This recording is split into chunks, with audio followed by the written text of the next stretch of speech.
Assalomu alaykum. Bu dunyodagi eng katta aeroportlardan biri Incheon xalqaro aeroporti birgalikda ko'ramiz. Mana aeroportning tashqi ko'rinishi juda katta va zamonaviy, odamlar bilan gavjum aeroport. Ichkariga kirishingiz bilan katta va yorug' zalga ko'zingiz tushadi. Bu yerda har bir qavat alohida ishlaydi. Pastda kelish, tepada uchish, yuqorida esa ajoyib oshxonalar joylashgan. Aeroport ichida kitob do'konlari va turli xil oziq-ovqat do'konlari bor. Narxlar qimmat emas va sharoitlar juda qulay. Odamlar shu yerlarni aylanishib maroqli vaqt o'tkazishadi. Aeroport ichida ajoyib tabiiy gullar ham bor. Ular aeroport ichiga chiroy va tabiiy muhit beradi. Lekin eng qiziq tomoni devorlarga o'rnatilgan yam-yashil gullar.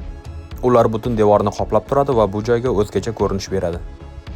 Aeroport ichida juda katta monitor bor. Unda siz masofadan ekran ichidagi narsalarga ta'sir qilishingiz mumkin.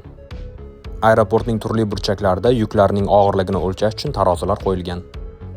Yana bir qiziq narsa o'zi yurar yo'laklar. Siz shunchaki joyingizda turasiz. U esa sizni oldinga harakatlantiradi. Juda qulay. Bu yerda oshxonalar, kafelar va hatto robotlar xizmat ko'rsatadigan joylar ham bor. Hammasi juda zamonaviy qilingan. Shu sababli bu aeroport har yili millionlab odamlarni qabul qiladi va kuzatadi. Bugun esa men ham shu yerda hamkasbimni vataniga kuzatdim. Aeroport esa o'z hayotini davom ettiryapti. Siz ham shu aeroportda bo'lganmisiz? Kommentariyada yozib qoldiring. Videomiz yoqqan bo'lsa, bizga obuna bo'lishni unutmang va like tugmachasini bosib qo'ying.